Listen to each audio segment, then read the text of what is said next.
Hello and welcome to the Simple Politics podcast. My name's Tat. I've never said that before. I've never done like the hosting thing. So if you picked up that I'm not Diane, well done you. My name is Tatton. You are lumped with me every week, and this week it says on the script that I'm pleased to be joined.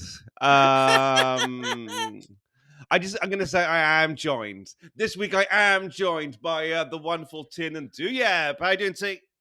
I am good. What I liked is you said you weren't pleased to be joined by me, but then you called me wonderful at the same time. So there's some real mixed emotions going on about me being here. Well, I mean, you got to follow the script sometimes, don't you? Like, I'm not clever enough to kind of Yes. completely ad lib and drop Yes. all the positive adjectives and pronouns. That's fair. And also, I'm very aware I'm not Diane. I'm very much the holiday stand-in. I feel like the supply teacher who pops in, doesn't know what's going on, plays a lot of games and waits for home time and then doesn't come back. So, I know my role. You say supply teacher, but that's basically what I did for 10 years at secondary school as a teacher. Like, Right. that was it. Yeah. Just played games and didn't Just know what played was games. going on. Yeah, I just kind of waited till 3:30. And then I And where are trundled all those home. children where are all those children now, Tat? What have they achieved after years of games? Oh, they're very high flying. Some of them are on level 11,000 of Candy Crush. Brilliant, brilliant. Some of them are absolute Wordle fiends. Yeah, yeah, good, Yeah, I good. mean they're on fire. Yeah. That's good to know. That's good to know. I mean, yeah.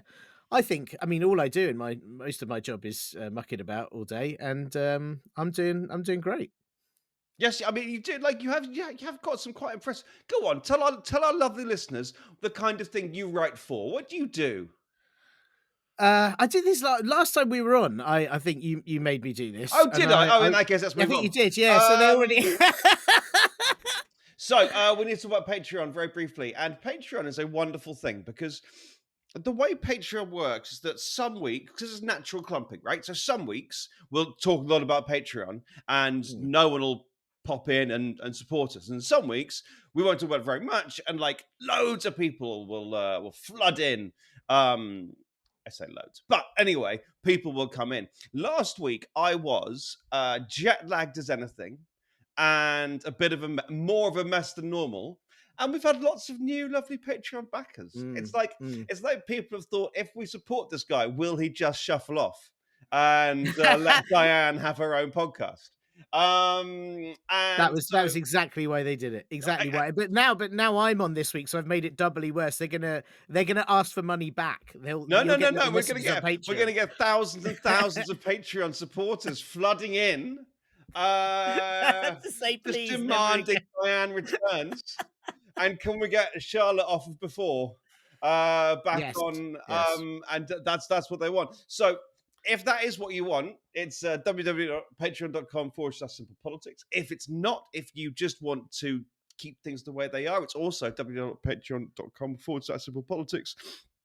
If really you can't be bothered with any of it, it is still www.patreon.com/civil politics. And for £3, you can get to, you get to watch the whole of this video uncut. You get to be part of the community, and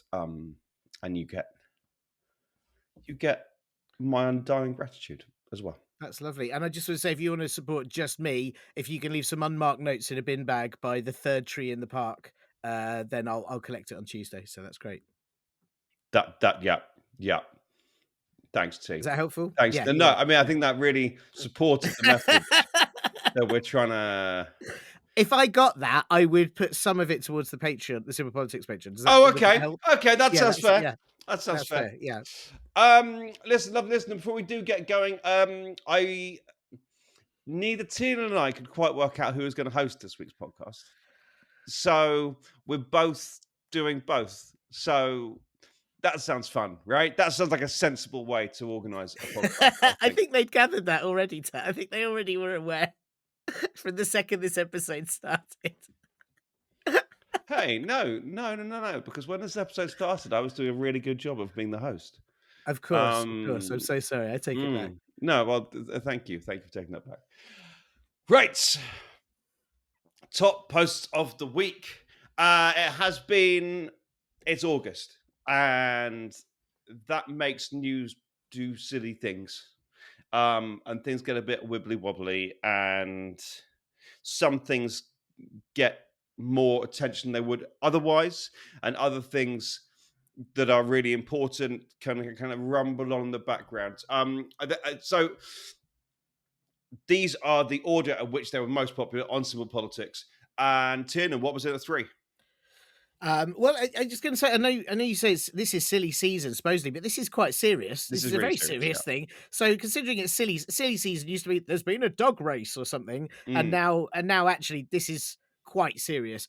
So we've got number three. Keir Starmer joined President Zelensky and other European leaders at the White House for talks. In response, Putin didn't offer a ceasefire on the war against Ukraine. He stuck to his demand that Ukraine withdraw from the Donbas region. So that's very serious. Uh, Not at all silly. And is there hope here? I don't know.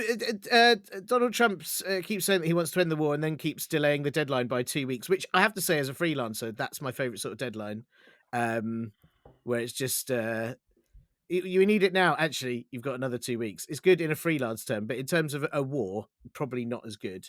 But it does seem like there's a general will for something to change.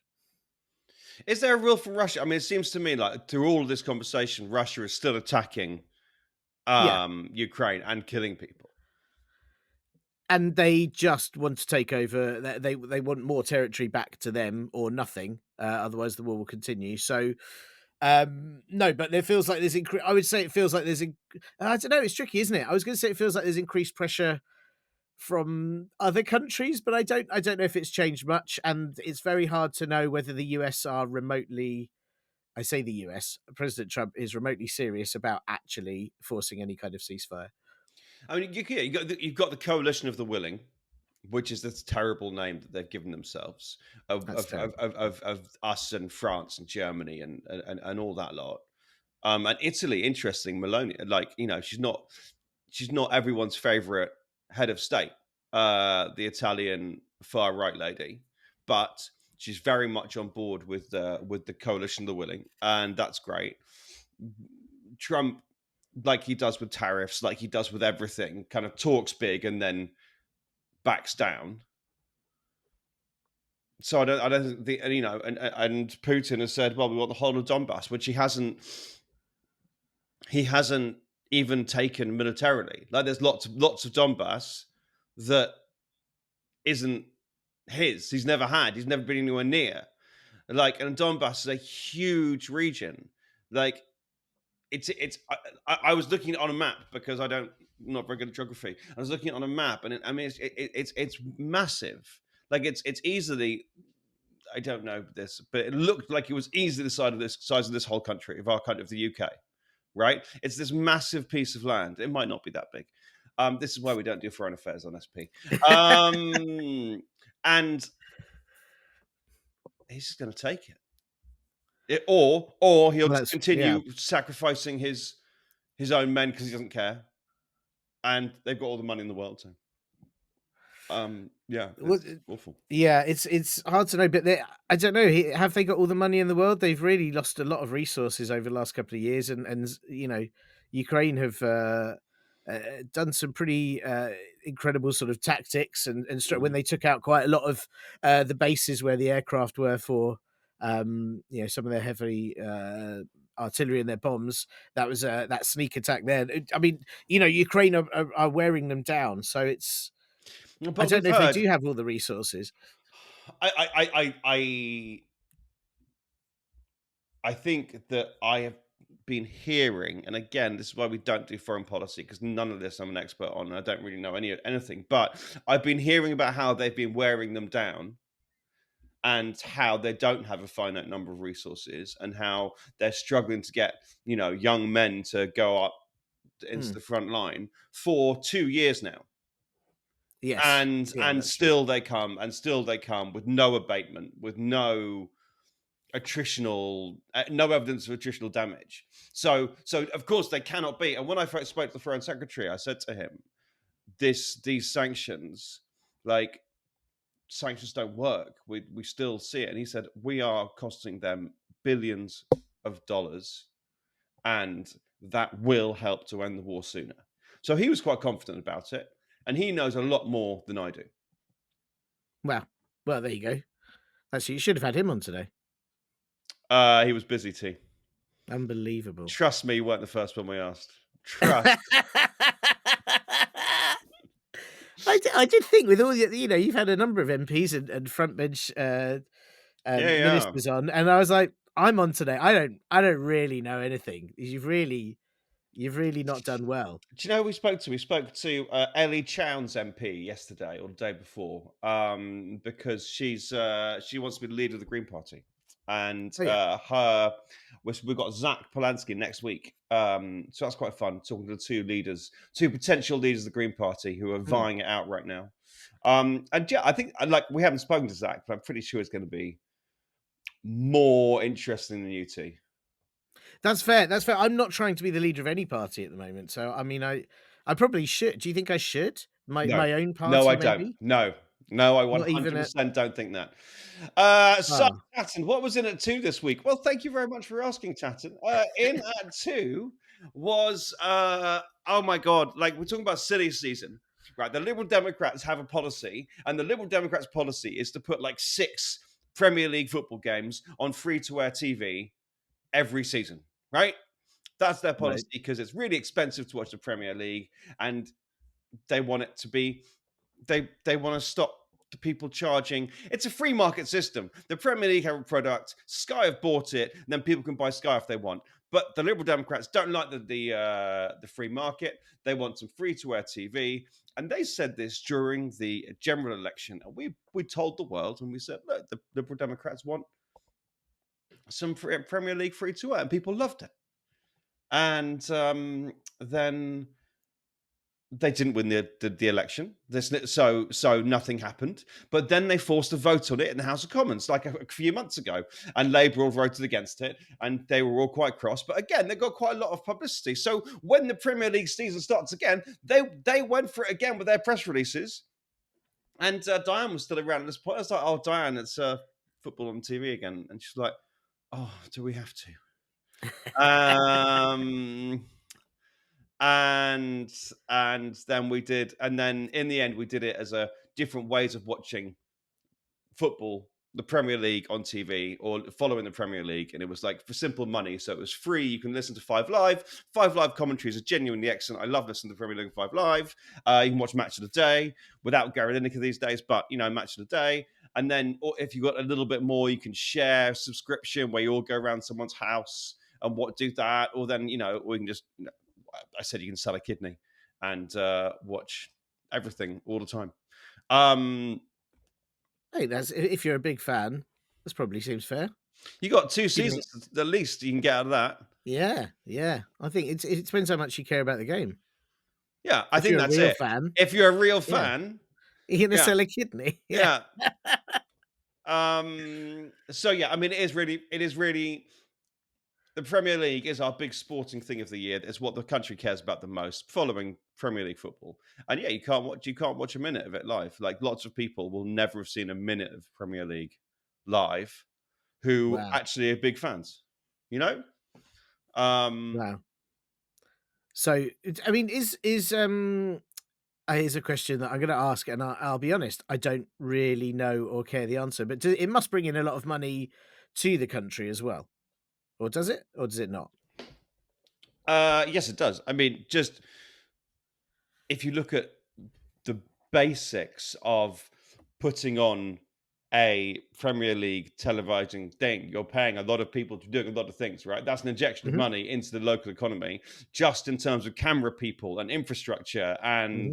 and journalisms and all of the other things that are involved. And then if you pay a young man £100 million, then he will spend that money, some of that money, which again is an injection of cash into Mm, mm. Mayfair and Park Lane if they're playing Monopoly. Um, Yeah, but I like, was thinking more like it's shown in a pub, everyone buys drinks at the yeah, pub, that yeah, kind of no, piece. but There's absolutely that sort of, all the aside from elements just of giving it, young men a lot of money, which, obviously you should do if you're out and about. trickle down economics. Yeah. The drug dealers get a lot of cash. That's good for them. That's why they all always drive around in like Range Rovers, isn't it? Who Um, are you insinuating is? I mean, you're going to have a legal civil politics suddenly hitting a big legal issue here. I think if you give young men lots of money, sometimes that happens. That's right, right, sure, sure. I'm not suggesting any one specific player. Um, This is a slippery slope.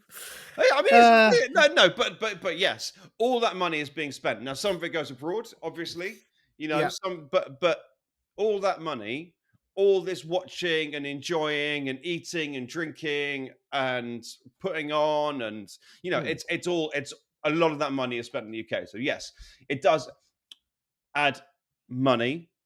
Would a free to air TV game add extra money? Probably not. mm, It would add extra enjoyment, and yeah, fans are like at the moment you can watch FA Cup games on regular TV. A lot of yeah. people do.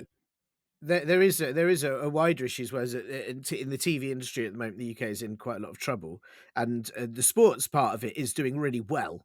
But if you wanted free games on the other channels, the TV industry would have to have more funding and a bit more of a boost in terms of support to be able to do that. Yeah, I mean, you look at the FA Cup. The FA Cup used to be on the BBC, and Mm, then they ran out of money, so ITV bailed them out, and they agreed to share the games with ITV. And now this season, I think it's some on TNT Sports, which used to be BT Sport. So the BBC has got some of its games, but is farming it out. And you've had the same with the Six Nations, where it's now across two different channels because the BBC had all these nice little sporting contracts, and then it just couldn't afford to pay for them. And generally, ITV have helped take the load yeah. off. So need more either if they want to do it again, we need to increase the license fee, or we need to increase sort of funding towards the UK TV industry. Otherwise, it's going to stay paid. Yeah, I mean, yeah, they said the Liberal Democrats want to force it onto free to air TV, which Mm, would then take a cut on profits and things like that. But they say yeah. it's worth it. So yeah, but if we want free to air TV to compete with anything, then yeah, you got to pay for it. Yes, this is true. I should say, and I know this is a non-biased podcast, but I don't care about football in the slightest because my thing is it keeps happening again. Like you support a team and then they win the tournament or they don't, and then you've still got to support them again the next year, and then the next year, and next year, and it keeps going on. And I always think, why don't you just have one big game and that's it, and then whoever's won has won forever. Um, Obviously, I care about football a lot, and it's that constant, never-ending hope and misery Mm, and mm. joy and sadness that makes it so wonderful. But your one big game is like the World Cup every 4 years. Like it's It's not true. I do forever, but like the it's World one Cup. big game every 4 years, or a few big games every 4 years, and then we feel that same sadness but greater. Yes, yes. So those are that's the sadness I enjoy. Actually, Mm. I Right, enjoy World Cup sadness. Tiernan, what Minute happened at number number one. one? Number one, the Labour Party is dead. It has destroyed its principles and its popularity. Not my words, but the words of Zarah Sultana, MP, who said that some MPs say that staying in the Labour Party, they'll be able to retain their political influence. But she said, my response is simple. You haven't been able to stop disability cuts or the flow of arms to a genocidal apartheid state. So where is this influence you're talking about? And that's Zarah Sultana, MP, who is the co-leader with Jeremy Corbyn of what is currently being called Your Party, but it doesn't actually have a name yet, I believe. I think Your Party is just the website title. Is that what it is? I mean, because it's been banded. Is that literally just the website title? I believe so. There's been no, because they said it hasn't got a name yet, and I think they're still picking it. But I think it was sort of the idea of if you put that as a website, then people will think, oh, it's Your Party. Although if I read it, then I think it's Your Party. I don't think it's my part. I should have put My Party. But then it would be My Party, and then you'd be interviewing me as a leader of a party. I'd be like, So we're my back to part, that. Yeah. your party, comma, yes, T, your party, Yes. comma, I meant .com. yes. Yeah. Or I would have put your YOU apostrophe apostrophe RE and then it would really confuse people because they'd be Mm. like, "Your party, no, your party." I mean, this story, T, this is another silly season story, right? Mm. What in reality this is a leader of one party saying they didn't like another party. And Yes, that's a thing that happens quite frequently. Now Zara Sultana is very eloquent and is therefore quite persuasive when she uses her words like this. But it got a lot of traction because it's the summer and because you aren't having many people. Even like there's a lot of stuff about migrant hotels right now. mm. Um, but Nigel Farage isn't really making much hay from it right now. Because it's the summer, I guess. And the Conservatives, I get press release emails from the Conservatives and Reform stamping their feet about it or whatever, but they're not out in the same way as Zarah Sultana is right now. And there's a lot of frustration with Labour, and yeah, that it was a big post on our page.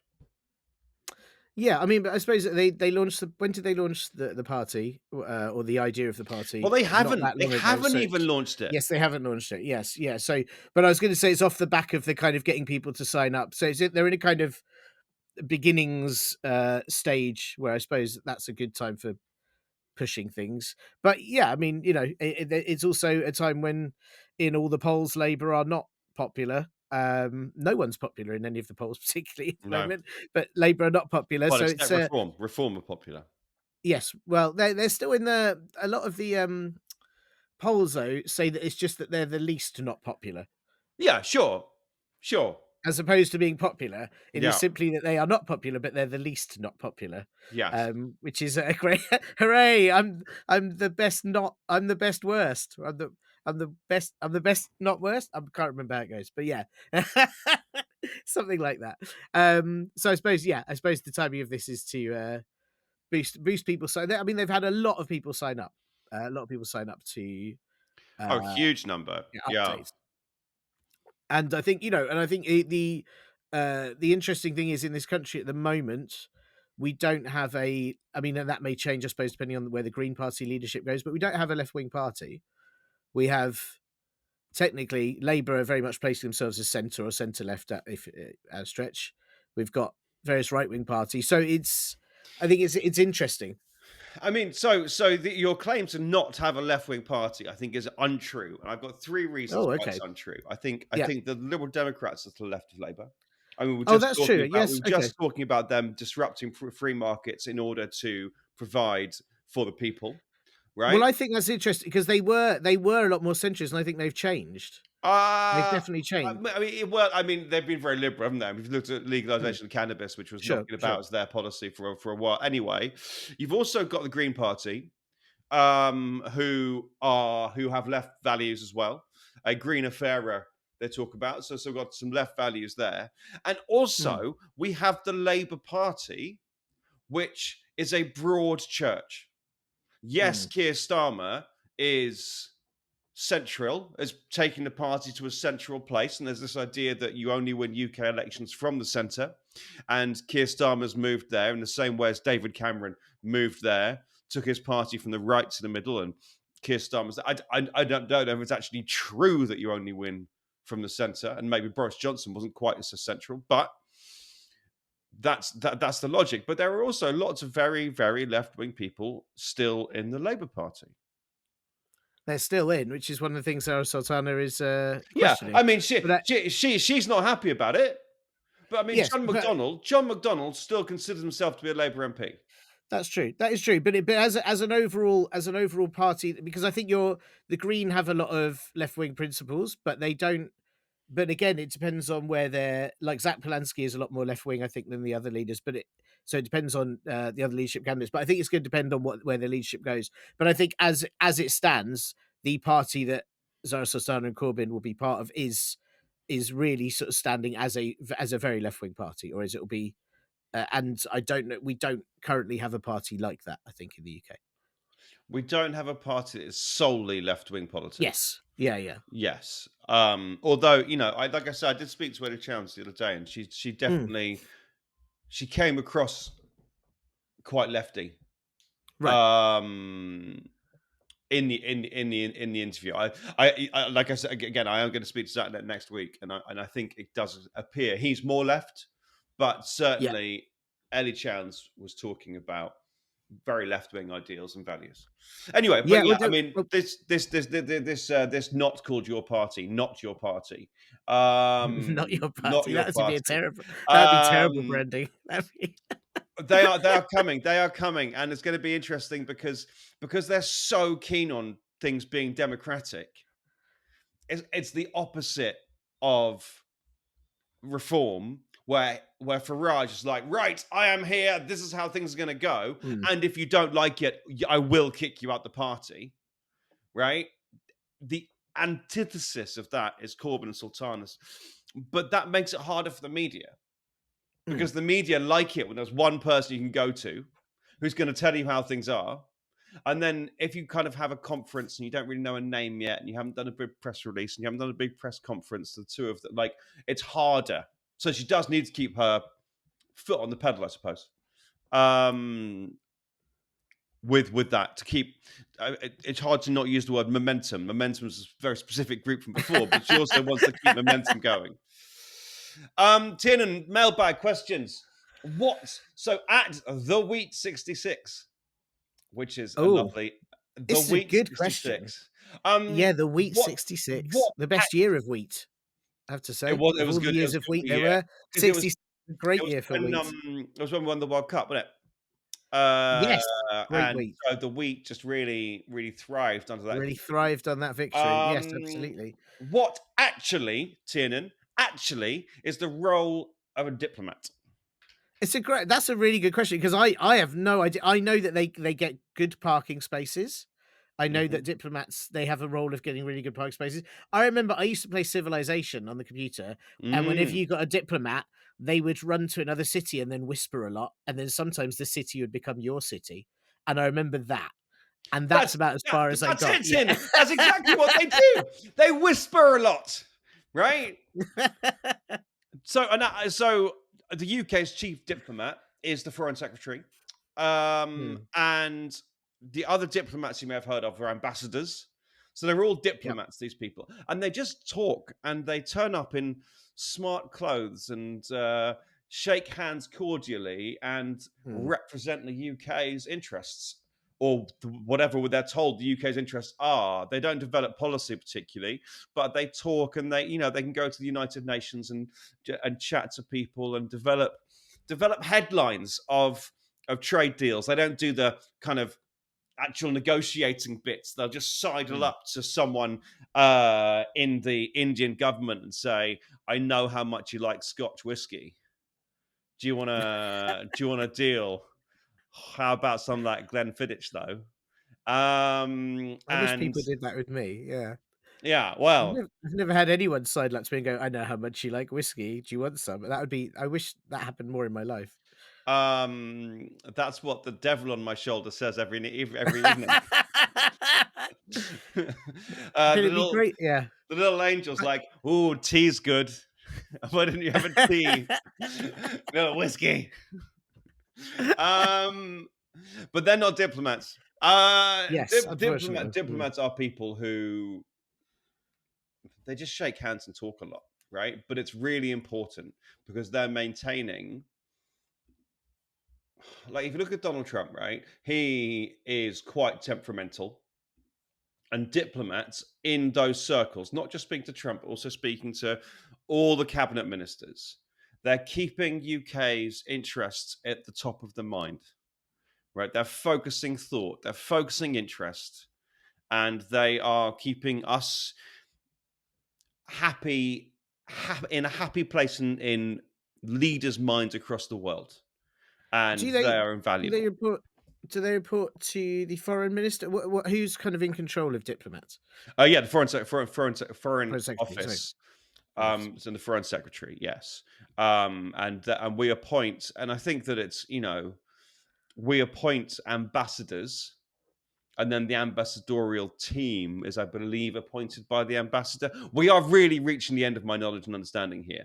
But the FCDO, the Foreign Commonwealth and Development Office, appoint people, and certainly the ambassadors around the world. And there was a big talk about because Peter Mandelson's our ambassador in America, I believe.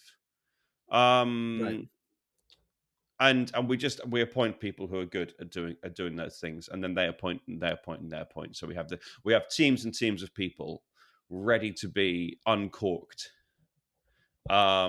and to go and smooth things out. Well, there you go. There you go. Now we know. Thanks for that. Uh, Do you want the next question? This is also a very good question. This is from Kane, which is a very cool name. Well done, Kane. Just I like Kane. Just feels like a somebody who does cool things, it was the baddie in or like a Command and Conquer. vigilante.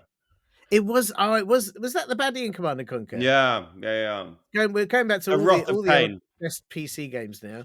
Civilization, Command and Conquer. Yeah. Um, the Right. next What's the question will be question? that. Come on. Yeah, this is Kane. Kane says, "Why is the triple lock so politically untouchable when it's so financially unsustainable?" Oh well. The first, the cynical answer is that old people vote, young people don't. Right? Young people want all kinds of different things, and they don't get them because they don't vote. And old people vote. So if you take away something that's unfair, but unfair in support of old people, then you're going to lose loads of votes, and it's going to be really difficult. And the triple lock was put in. So first of all, triple lock is the pension will rise in on the biggest of three things: inflation, average wages, 2.5%. I think it is. Which means that, so it's put in to say, so that old people who are retired, not necessarily, okay, I'm going to say old people, will never get poorer. Okay. If you rely on the state pension, that is not very much money. So it is really important that it doesn't become less money as inflation just slowly erodes away that amount of money that you get. And it's especially important because if you're elderly and you can't work and you don't have any other money, that's it. Right? That cannot be eroded, or you will not be able to eat. Like, you need that money. And once you've But made that argument, it's really hard to say we're going to undo the triple lock. So yeah, that's but it's why. one of the reasons it's becoming financially stable is because we're all living a lot longer, isn't it? Which is a good thing. We're all our life expectancy is going up. We're all living longer, and so actually, there's more years that people have to be supported. So it's sort of a I always think that's a bright reason for it becoming unsustainable. It's like, hooray, we're all staying alive for more. Yes, I think that it is good. And people have this idea that when you're living and working, you're paying money into a pot that's then paid out to you again. But it's not that Yeah, at all. When you're paying tax, it's going straight out the door to pay for current pensions or current NHS or whatever. You are not storing anything in the treasury. And if we're all living longer, the number of people of working age against the number of people they're supporting with their tax gets smaller and smaller and smaller. And so we don't want taxes to go up, but we want to maintain everything else. It gets tricky. So there is talk about moving the retirement age up a bit, and just 1 year of retirement age. And if you're the thing that's really unfair about retirement age is that if you're rich, you can retire whenever you want, right? mm, If you're absolutely smashing it and you're a lawyer earning however much money, and you get to 60 and you go, oh, I'm a bit tired today, you can retire. You got loads of money, it's fine. If you are as working in service to service industry or manual trades, and you're working around minimum wage, you cannot afford to retire until the second the state pension's going to kick in. So if you're our age, what might be 68, 69, 70. If you're at university right now, it could be older. And people who make money will not be affected by those changes particularly. And people who are short of money then have to work a lot longer. And it's inherently unfair. Mm. So that was a fun question. Thanks, Kane. We have also got a question from Scott, who's asked to explain the ideas going around about changes to stamp duty. Now, I know I know nothing about this, and I know about stamps, but that's not the same thing. Tatton, what do you know about stamp duty? We've got, the Chancellor there, Rachel Reeves, desperately trying to find a way to raise taxes that no one's going to be cross about. Spoiler, that way doesn't exist.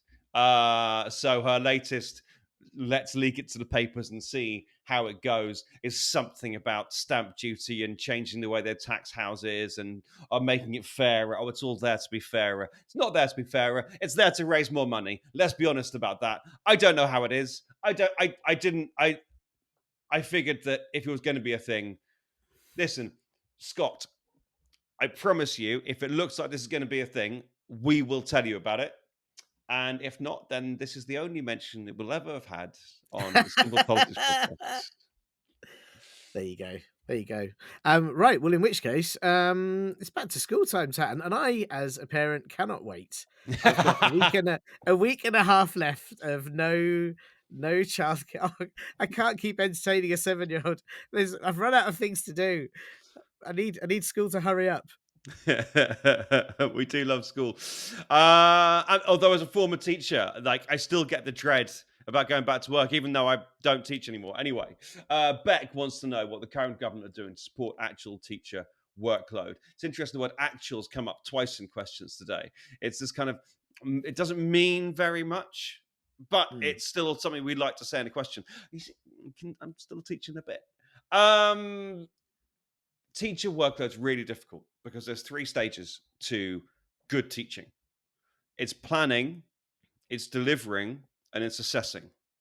You need to then wrap that round. You need to what do they need to teach? How are we going to get that done? Then deliver it, and then see how well they've understood what you're doing, and then go around and adjust the planning for the next lesson so that you can properly deliver whatever it is you're teaching. And when you have 34 children in your class, 34 young people in front of you, all with their own individual needs, all of their own individual placings, academic achievement, right? That's a lot of work. Just doing those 3 things. A secondary school teacher, you've got 5 different classes in a day. So you've got 150 kids coming through your classroom tomorrow, right? Primary school, you've got just 32 or whatever, but they're the same ones all day long, and you've got them all day, right? Nightmare. You've Nightmare. got serious planning to get done, and you've got serious teaching to do, and then some serious assessment, like marking. Yes, everything else can be stripped out. Of course it can. There shouldn't be as many meetings, and you shouldn't have to do cover, and you shouldn't have to exam visualization and all this stuff, sure. But those 3 things, if you're doing them well, they're going to take lots of time. Like a lot of time. I was a secondary class teacher for 10 years. I don't know what the government can do to support that. There's talk about AI marking work. Maybe, but when I'm marking someone's work, I can see where their mistake is. There's nuance in marking, It's not just, maybe some maths questions, there is a right and a wrong answer. But if I'm asking someone to infer something from a sentence in Of Mice and Men, what they say, each word they write matters. So I don't Yeah. know how AI could mark it and then report back to me what's been going on. Well, and also AI's sort of currently proven to be unreliable in many areas because it takes all its information from a variety of information online, and so even most AI programs would be it would feel unfair to mark a student's hard work with AI that gets it the AI that gives it a wrong answer when the student's got it right because the AI has taken the wrong answer from somewhere else. Like the whole thing. So Beck, you've asked a really good question, and I I don't know the answer. Beck, if you'd like to, if you'd like to join Patreon and message me on there, please do. But also, like, just send us a DM. I'd love to know what you think. I don't know if I spoke to Bridget Phillipson, and I've actually emailed her to ask her for an interview, but we'll see, and say what, and she said to me, "Tatton, what can I do?" I wouldn't have an answer for you, except maybe smaller class sizes. If it was 25 rather than 30 in my classroom, then that would be less individuals to plan for, fewer individuals to plan for, and less marking to do at the end of the day.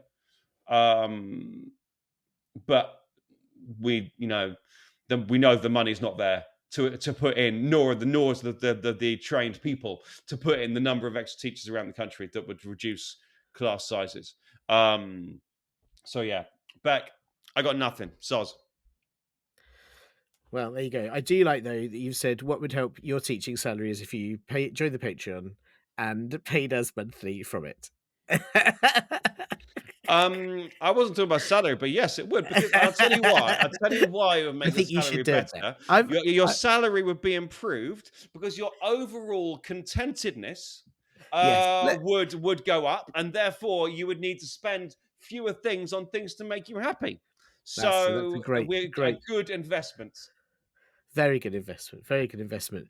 On the school theme though, we're gonna talk about the back to school time anyway. It's not just the issues of actual teachers' workload. There's loads that comes up when everyone goes back to Mm, school, when all the kids go back to school, and all the mm. teachers go back to school. I know we've got to deal with this in the next week. Uniform costs. We haven't bought the new school uniform kit that we need yet. Has There's she lots grown of issues again? about school fundings. Do you know what? This is the problem with children. They just keep growing, and I don't know how to stop that. Um, yeah, I mean, our daughter's continually growing, and it's really annoying, actually, really annoying. Could we do school uniforms where it's like one of those when you're in year three, it's like one of those long bedtime t-shirts, right? Yes, And then when you're in, I don't know, year eight, it's just a shirt. The same yeah, t-shirt, right? But you've kind of grown through it and you've not had yes. to get any new uniform. That's a very good idea. Either that or all uniforms made of sort of stretchy material. So it just fits like Spandex. sort of superhero uniforms, yeah. So they just sort of it stretches around them. But I mean, like, honestly, the issue for me on uniform costs is that everything is so low, poor quality these days. There just isn't the secondhand uniform there used to be. Mm, So if the school has a blazer, and the kid, like one of my kids at school in Faversham that has a blazer, and they have the school's really good at using them around, going around with them, and secondhand shops so that everyone's all right with it. But school trousers, they don't exist secondhand because they've been worn out. Because when you yeah. spend when it's fast fashion, so everyone is spending that money over and over and over again, rather than secondhand uniform. I mean, I was only the younger of two brothers, but I didn't own a single item of clothing that was mine new until I was 28. Right? Everything was just because that made sense.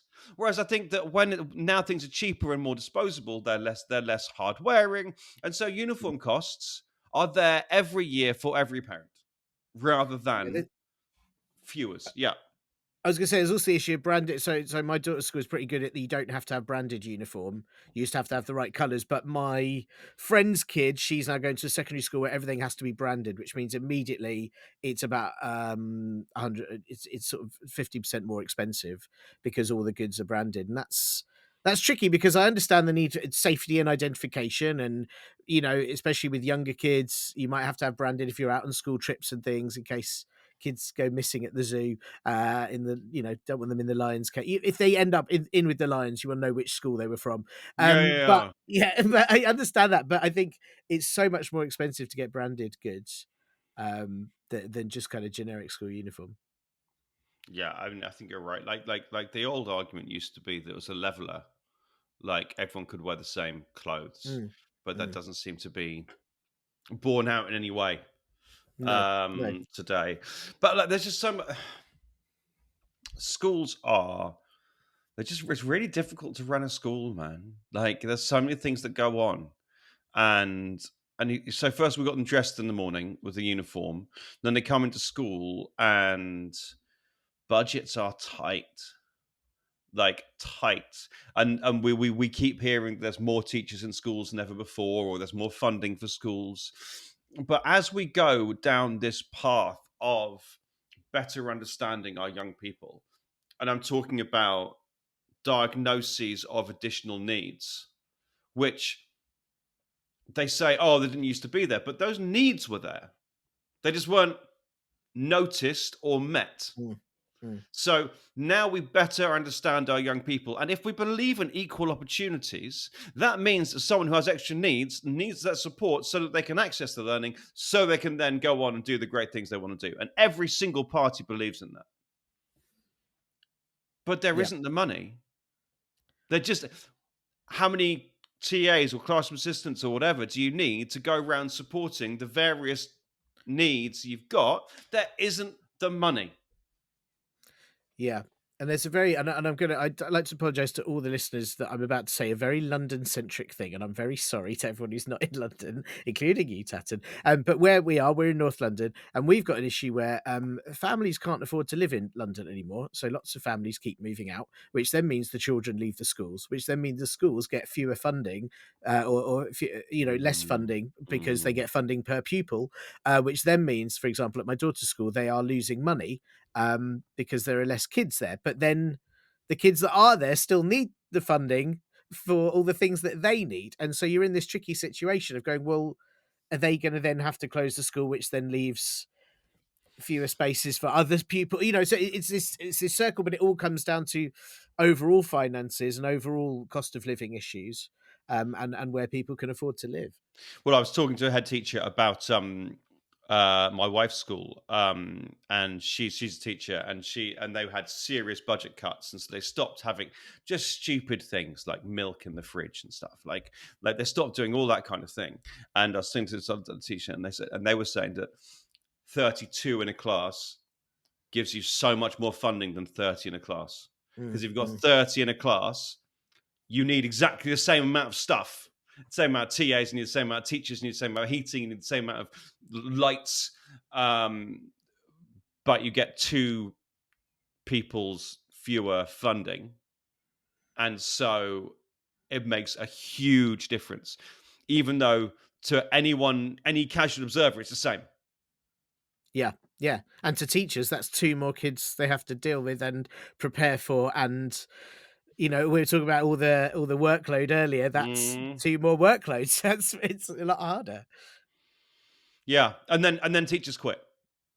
Yeah, yeah, I say this as a teacher who has quit on more than one occasion, but I've now been out of the game for a long time. Teaching's hard.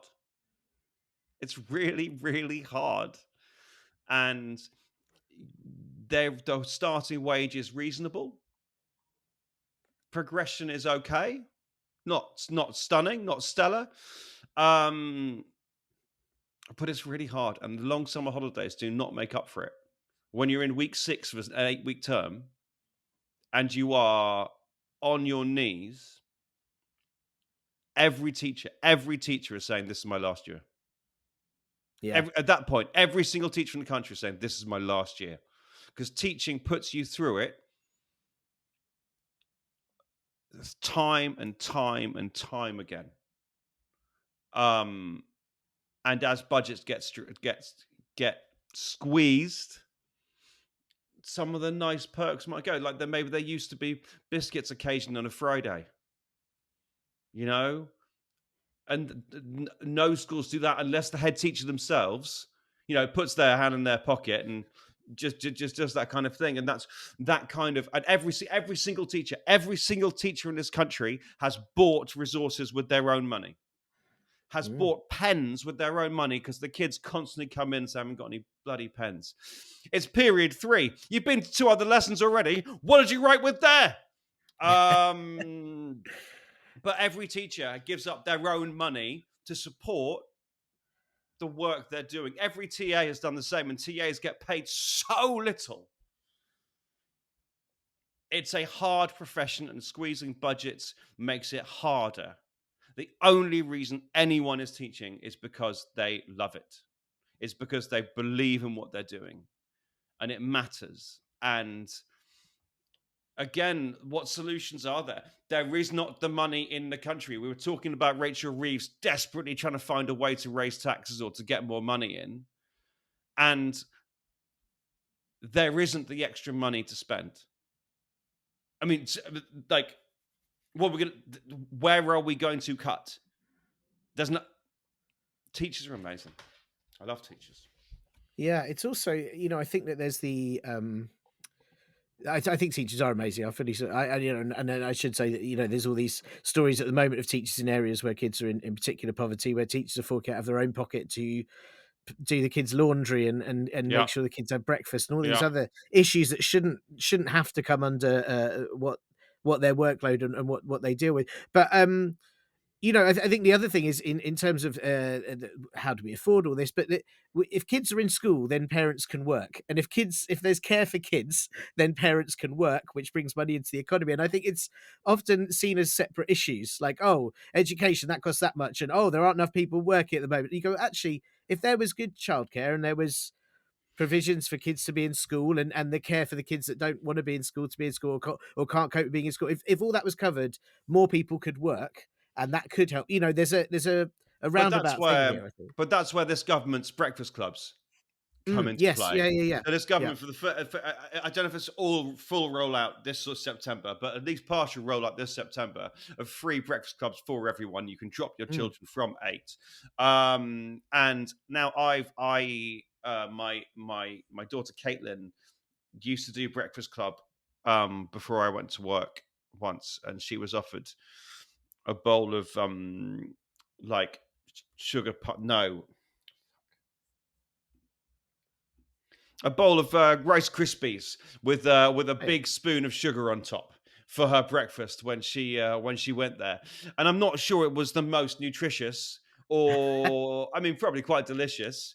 I was going to say, I bet Um, she enjoyed it though, right? but yeah, and then but part of it is to get people off to work.